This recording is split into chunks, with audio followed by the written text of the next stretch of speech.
নমস্কাৰ মই বন্দিতা আৰু আপুনি চাই আছে DY 365 ডিজিটেল উচ্ছেদৰ নামত অমানৱীয় অত্যাচাৰ বন্ধ কৰক বিজেপি চৰকাৰে কেৱল সংখ্যালঘু লোককহে টাৰ্গেট কৰি লৈছে বিজেপিয়ে কিয় বুলি এটা প্ৰশ্ন উত্থাপিত হৈছে সংখ্যালঘুৰ ওপৰত অত্যাচাৰ বন্ধ নকৰিলে কিন্তু ভয়ংকৰ আন্দোলন হ'ব আৰু এনে ধৰণৰ এবাৰ হুংকাৰ আহিছে আৰু প্ৰয়োজন হলে ৰাষ্ট্ৰীয় ঘাইপথ ৰেলপথ অৱৰোধেৰে প্ৰতিবাদ কৰা হ'ব বুলি এবাৰ আমছুৱে চৰকাৰক এতিয়া হুংকাৰ দিয়া পৰিলক্ষিত হৈছে মুহূৰ্তৰে গুৰুত্বপূৰ্ণ খবৰ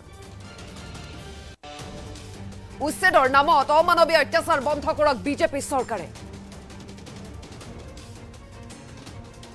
কেৱল সংখ্যালঘু লোককহে টাৰ্গেট কৰি লৈছে কিয় আৰু সংখ্যালঘুৰ ওপৰত অত্যাচাৰ বন্ধ নকৰিলে ভয়াৱহ আন্দোলন হ'ব বুলি হুংকাৰ প্ৰয়োজনত ৰাষ্ট্ৰীয় ঘাইপথ ৰেলপথ অৱৰোধেৰে কৰা হ'ব প্ৰতিবাদ আৰু ৰাজ্য চৰকাৰক আমছু নেতা ৰেজাউল কৰিম চৰকাৰৰ হুংকাৰ উচ্ছেদিত লোকক চৰকাৰে দিয়ক পুনৰ সংস্থাপন আদানী আম্বানীক মাতি দিব পাৰিছে বিজেপি চৰকাৰখনে কিন্তু উচ্ছেদিত লোকক চৰকাৰে সংস্থাপন কিয় নিদিয়ে বুলি এতিয়া প্ৰশ্ন উত্থাপিত কৰিছে উচ্ছেদৰ নামত অমানৱীয় যি অত্যাচাৰ চলি আছে সেই অত্যাচাৰ বন্ধ কৰিব লাগে শীঘ্ৰেই চৰকাৰে এনে ধৰণৰ এতিয়া হুংকাৰ ৰাখিছে বিজেপি চৰকাৰলৈ এবাৰ কিন্তু ডাঙৰ হুংকাৰ কেৱল সংখ্যালঘু লোককহে টাৰ্গেট কৰি লৈছে এনে ধৰণৰ অভিযোগ আৰু কৈছে যে প্ৰয়োজন হলে ৰাষ্ট্ৰীয় ঘাইপথ হওক বা ৰেলপথ হওক সকলো অৱৰোধ কৰি প্ৰতিবাদ কৰা হ'ব হুংকাৰ দিছে আন্দোলন হ'ব বুলি ৰাজ্য চৰকাৰক আমছু নেতা ৰেজাউল কৰিম চৰকাৰে এতিয়া ভয়ংকৰভাৱে এনেদৰে হুংকাৰ দিছে উচ্ছেদিত লোকক চৰকাৰে পুনৰ সংস্থাপন দিব লাগে আদানী আম্বানীক মাতি দিব পাৰিছে বিজেপি চৰকাৰখনে কিন্তু উচ্ছেদিত লোকক চৰকাৰে সংস্থাপন দিব পৰা নাই তাক লৈ এতিয়া খুব প্ৰকাশ কৰিছে আমছুৱে আৰু এনেধৰণে ভয়ংকৰভাৱে আচলতে দাবী কৰিছে হুংকাৰ দিছে বিজেপি চৰকাৰক যদি সংস্থাপন নিদিয়ে উচ্ছেদিত লোকক তেতিয়া ভয়ংকৰ প্ৰতিবাদ হ'ব আৰু ৰেলপথ হওক বা ৰাজপথ হওক সকলো অৱৰোধ কৰি প্ৰতিবাদ কৰা হ'ব বুলি আমছুৰ তৰফৰ পৰা এবাৰ আহিছে হুংকাৰ যদি বিজেপি চৰকাৰখনে আদানী আম্বানীক মাতি দিব পাৰে তেন্তে উচ্ছেদিত লোকক কিয় সংস্থাপন দিব নোৱাৰে তাক লৈ এতিয়া প্ৰশ্ন উত্থাপিত কৰিছে আমাৰ ওচৰত এই মন্তব্য আছে পোনপ্ৰথমে শুনাই ল'ব বিচাৰিছো কি কৈছে চৰকাৰে বিশেষকৈ অসমৰ মুখ্যমন্ত্ৰী হিমন্ত বিশ্ব শৰ্মা ডাঙৰীয়া ধৰ্মীয় সংখ্যালঘুক টাৰ্গেট কৰি 26ৰ বৈতৰণি পাৰ হ'বৰ কাৰণে বা আজি বিভিন্ন পক্ষক তুষ্টিকৰণৰ কাৰণে আজি ধৰ্মীয় সংখ্যালঘুক টাৰ্গেট কৰি যে অমানৱীয় উচ্ছেদ চলোৱা হৈছে ইয়াৰ তীব্ৰ বিৰোধিতা কৰিছোঁ আজি হাছিলা বিলত যি উচ্ছেদ হৈছে এইটো অমানৱীয় হৈছে কাৰণ এই হাছিলা বিলত থকা মানুহখিনি প্ৰায় 50-60 বছৰ 70 বছৰ কোনোবাই ভাৰতবৰ্ষৰ স্বাধীনতা আগৰ বহু আগৰ পৰা এই অঞ্চলত আছে আৰু এই মানুহখিনি কাৰবালাৰ ব্ৰহ্মপুত্ৰ গৰাখহনীয়া কৰি 300 মিটাৰ দূৰত ইয়াতে অৱস্থান কৰিছিলে গতিকে আমি কৈছিলোঁ চৰকাৰক বাৰে বাৰে কৈছিলোঁ যে আপোনালোকে আলাপ আলোচনা কৰি যদি ভূমি লাগে ভূমি লওক কিন্তু সংস্থাপনৰ ব্যৱস্থা কৰি লওক কিন্তু চৰকাৰে আমাৰ কথাবিলাক নুশুনে চৰকাৰৰ কথা হৈছে বুলডোজাৰ চলাবই লাগিব মানুহখিনি ঘৰ বাৰী ভাঙিবই লাগিব ল'ৰা ছোৱালীক শিক্ষাৰ পৰা বঞ্চিত কৰিব লাগিব সকলো অধিকাৰৰ পৰা বঞ্চিত চৰকাৰৰ টাৰ্গেট তাৰমানে আমি কেৱল মুছলমান আমি ধৰ্মীয় সংখ্যালঘু যেন এনেকুৱা হৈছে যে মুছলমান হোৱাৰ কাৰণে আমি পাপ কৰিছোঁ গতিকে মই মুখ্যমন্ত্ৰী ডাঙৰীয়াক বাৰে বাৰে কৈ আছোঁ যে আপুনি অমানৱীয় উচ্ছেদ বন্ধ কৰক আপুনি আদানীক মাতি দিব পাৰে আপুনি পুঁজিপতি গোষ্ঠীক হাজাৰ হাজাৰ বিঘা মাটি দিব পাৰে আপুনি পতঞ্জলীক মাতি দিব পাৰে আৰু অসমৰ বাসিন্দা গৰাখহনীয়া পীড়িত আজি নদী ভাঙা মানুহখিনিক আপুনি মাতি দিব নোৱাৰে এইটো কোন যুক্তি হ'ব পাৰে গতিকে এই মানুহখিনিক আপুনি ভূমি দি আলোচনা কৰি আমি উচ্ছেদ বিৰোধী নহয় এই মানুহখিনিক আপুনি আলাপ আলোচনা কৰি ভূমি দি আপুনি আপোনাৰ মাটিখিনি লৈ লওক তাত সকলোৰে সহযোগিতা থাকিব কিন্তু এনেকুৱা ধৰণৰ অমানৱীয় পৰিৱেশ সৃষ্টি কৰি মানুহক ৰাস্তাত উলিয়াই আনি বৰষুণৰ মাজত ৰ'দৰ মাজত আপুনি যেনেকুৱা কাৰণে মৃত্যুৰ মুখলৈ ঠেলি দিছে এইটো কেতিয়াও সভ্য সমাজৰ কাৰণে কাম্য নোহোৱাৰ এজন মুখ্যমন্ত্ৰী এজন ৰাজনৈতিক নেতাই বা এটা দলে এনেকুৱা ধৰণৰ কাম কেতিয়াও ভাৰতবৰ্ষত কৰা নাই একমাত্ৰ অসমৰ মুখ্যমন্ত্ৰী হিমন্ত বিশ্ব শৰ্মা ডাঙৰীয়াই কৰি আছে গতিকে আমি মুখ্যমন্ত্ৰীক প্ৰশ্ন কৰিছোঁ যদি আমাক থাকিব দিব নিবিচাৰে আপুনি কৈ দিয়ক যে অসমৰ মুছলমানসকলক মই অসমত থাকিব নিদিওঁ তেনে আমি বহি আছোঁ শান্তিপূৰ্ণভাৱে গুলি কৰি মাৰি দিয়ক আমি এনেকুৱা অমানৱীয় অত্যাচাৰ সহ্য কৰিব নোৱাৰোঁ আমি এইখন অসমৰ বাসিন্দা আমাৰ ভূমিৰ অধিকাৰ আছে আমাক ভূমি লাগিব আমি গৰাখহনীয়া পীড়িত মানুহ আমাক বসুন্ধৰা 1, 2, 3 কত মাটি নিদিলে আপুনি চৰৰ মাটিৰ পাত্তা নিদিয়ে গৰাখহনীয়া ৰোধ নকৰে তে মানুহখিনি যাব ক'ত মানুহখিনিতো আকাশত থাকিব নোৱাৰে গতিকে সেইকাৰণে এই অমানৱীয় উচ্ছেদৰ আমি বিৰোধিতা কৰিছোঁ মুখ্যমন্ত্ৰী ডাঙৰীয়াক কৈছোঁ তিল মানুহ যদি হৃদয় আছে তেনেহ'লে এই মানুহখিনিৰ অভিশাপ চৰকাৰে লোৱাৰ আগতে এই মানুহখিনিক সংস্থাপনৰ ব্যৱস্থা কৰক আৰু য'ত য'ত উচ্ছেদ কৰিবলগীয়া আছে আগতে আলোচনা কৰি সেই মানুহখিনিক ভূমিহীন মানুহখিনিক ভূমি দিয়ক আমি কোনো ভূমি থকা মানুহৰ কথা কোৱা নাই যিসকল প্ৰকৃততে ভূমিহীন গৰাখহনীয়া পীড়িত যিসকল সৰ্বহাৰা মানুহ সেইসকলকে আপুনি মাতি দিয়ক কিন্তু আপুনি নিদি পেলাই এনেকুৱা ধৰণে আপুনি ৰাস্তা ঘাটে কুকুৰ মেকুৰীৰ দৰে সংখ্যালঘু ৰাইজক মৃত্যুৰ মুখলৈ ঠেলি দিয়াটো কোনো কেতিয়াও কামনা নকৰোঁ আৰু কেতিয়াও সহ্য কৰা বিষয় নহয়। গতিকে আজি এই আন্দোলন ৰাজ্যজুৰি কৰিছোঁ আমি। পৰৱৰ্তী পৰ্যায়ত যদি মুখ্যমন্ত্ৰী এই অমানৱীয় অত্যাচাৰবিলাক চলাই থাকে, ধৰ্মীয় সংখ্যালঘুসকলক যদি টাৰ্গেট কৰি থাকে, তেনেহ'লে পৰৱৰ্তী ৰাষ্ট্ৰীয় ঘাইপথ হওক, ৰেলপথ হওক আৰু অধিক ভয়াৱহ গণতান্ত্ৰিক আন্দোলনৰ কাৰ্যসূচী কৰিবৰ কাৰণে আমি সাজু হৈছোঁ। গতিকে ইয়াৰ বাবে অপৰিত পৰিস্থিতিত অসমৰ মুখ্যমন্ত্ৰী জগৰীয়া হ'ব। গতিকে সময় থাকোঁতে মুখ্যমন্ত্ৰীক আহ্বান জনাইছোঁ, সংবিধানৰ শপত খাইছে, সংবিধানৰ শপত খাই সাংবিধানিক পদমৰ্যাদা আপুনি লৈ বহিছে। গতিকে আপুনি সকলোৰে মুখ্যমন্ত্ৰী হওক। আপুনি এটা পক্ষৰ মুখ্যমন্ত্ৰী হৈ ধৰ্মীয় সংখ্যালঘুৰ মুখ্যমন্ত্ৰী নহয় পেলাই যি পৰিৱেশ দেখুৱাব বিচাৰিছে, এইটো কিন্তু ৰাজনীতিত গণতান্ত্ৰিকভাৱে এইটো সম্ভৱ নহয়। গতিকে মুখ্যমন্ত্ৰী সকলোৰে মুখ্যমন্ত্ৰী হৈ এই দুৰ্ভগীয়া মানুহখিনিক সংস্থাপন দিয়াৰ ব্যৱস্থা গ্ৰহণ কৰক আৰু মুছলমানসকলক বিশেষকৈ ধৰ্মীয় সংখ্যালঘুসকলক টাৰ্গেট কৰাটো আপুনি বন্ধ কৰক। ৰাজনীতি সৰ্বোচ্চ নাম নাই। আৰু আপুনি যিধৰণে হিটলাৰী শাসন চলাই মানুহক অমানৱীয় অত্যাচাৰ চলাই আছে, এদিনাখন কিন্তু ৰাজনৈতিকভাৱে আপোনাৰ নামো নোহোৱা হৈ যাব। গতিকে সময় থাকোঁতে মুখ্যমন্ত্ৰীয়ে এই মানুহখিনিৰ সংস্থাপনৰ ব্যৱস্থা কৰক, ভূমিহীন মানুহক ভূমি দিয়ক, সমস্যাৰ সমাধান কৰি আপুনি উচ্চতলৈ আগবাঢ়ি যাওক। তাত সহযোগিতা লাগিব, অন্যথাই কিন্তু পৰিৱেশ আৰু অধিক বেয়াৰ ফালে যাব। গতিকে মুখ্যমন্ত্ৰীক পুনৰবাৰ কৈছোঁ, অসমৰ সংখ্যালঘু সমাজক যি অন্যায় আৰু অত্যাচাৰ কৰি আছে এইটো বন্ধ কৰক আৰু ভূমিহীনক ভূমি দিয়াৰ ব্যৱস্থা কৰক। উচ্ছেদ ক'ত কৰিব, কেনেকৈ কৰিব, চৰকাৰে পলিচি লৈ কৰক।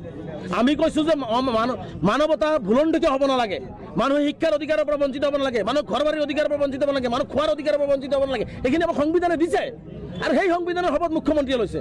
আপুনি ক'ৰবাত উচ্ছেদ কৰিব, সেইটো ফাটা ঢোল নুকুবাই সংবাদ মাধ্যমত প্ৰচাৰ কৰি কাৰোবাক সন্তুষ্ট কৰিবৰ কাৰণে চিঞৰ বাখৰ নকৰি আপুনি উচ্ছেদ কৰা ঠাইৰ লগত আহি আলোচনা কৰি বহি, যদি চৰকাৰক সঁচাকৈ সেইখিনি ভূমি লাগে তেনেহ'লে সেই মানুহখিনিক এটা সংস্থাপনৰ ব্যৱস্থা কৰি আলাপ আলোচনাৰ জৰিয়তে উচ্ছেদৰ লৈ আগবাঢ়ি যাওক। তাততো সকলোৱে সহযোগিতা কৰিব।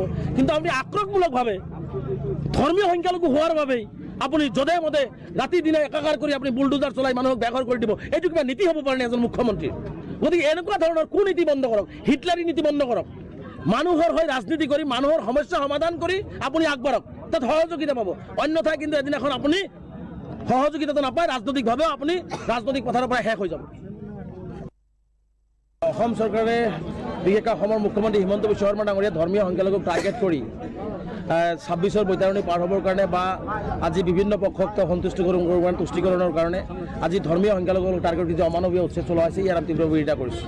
আজি হাছিলা বিলত যি উচ্ছেদ হৈছে এইটো অমানৱীয় হৈছে, কাৰণ এই হাছিলা বিলত থকা মানুহখিনি প্ৰায় 50-60 বছৰ 70 বছৰ কোনোবাই ভাৰতবৰ্ষৰ স্বাধীনতা আগৰ বহু আগৰ পৰা এই অঞ্চলত আছে আৰু এই মানুহখিনি কাৰবালাৰ ব্ৰহ্মপুত্ৰ গৰাখহনীয়াতকৈ 300 মিটাৰ দূৰত ইয়াতে অৱস্থান কৰিছিলে। গতিকে আমি কৈছিলোঁ চৰকাৰক বাৰে বাৰে কৈছিলোঁ যে আপোনালোকে আলাপ আলোচনা কৰি যদি ভূমি লাগে ভূমি লওক, কিন্তু সংস্থাপনৰ ব্যৱস্থা কৰি লওক।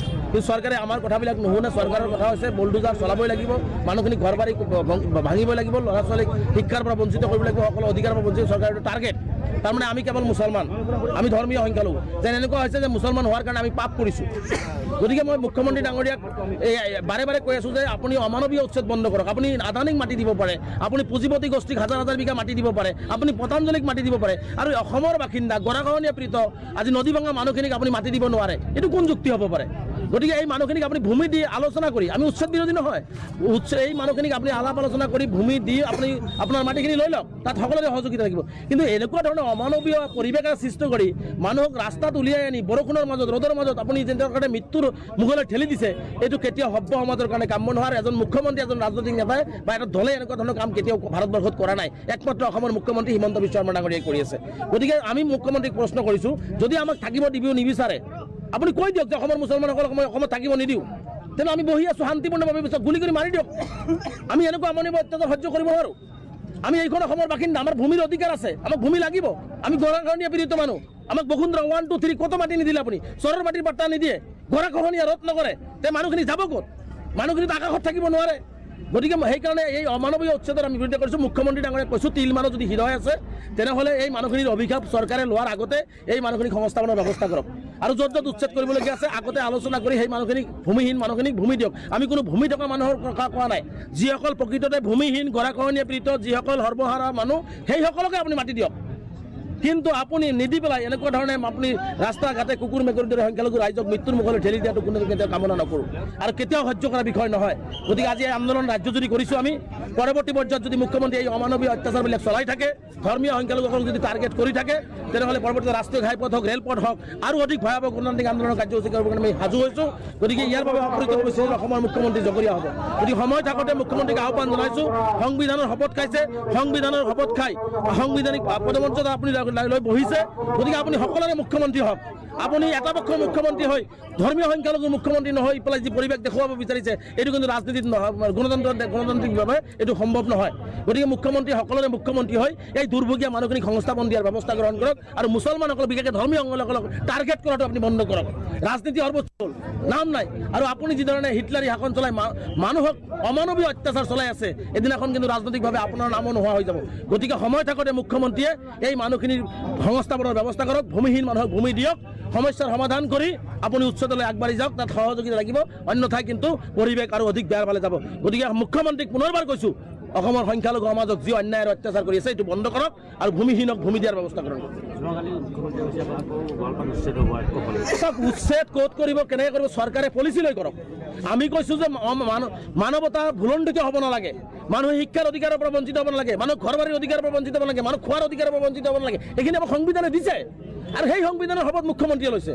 আপুনি ক'ৰবাত উচ্ছেদ কৰিব, সেইটো ফাটা ঢোল নুকুবাই সংবাদ মাধ্যমত প্ৰচাৰ কৰি কাৰোবাক সন্তুষ্ট কৰিবৰ কাৰণে চিঞৰ বাখৰ নকৰি আপুনি উচ্ছেদ কৰা ঠাইৰ লগত আহি আলোচনা কৰি বহি, যদি চৰকাৰক সঁচাকৈ সেইখিনি ভূমি লাগে, তেনেহ'লে সেই মানুহখিনিক এটা সংস্থাপনৰ ব্যৱস্থা কৰি আলাপ আলোচনাৰ জৰিয়তে উচ্ছেদৰ লৈ আগবাঢ়ি যাওক। তাতো সকলোৱে সহযোগিতা কৰিব।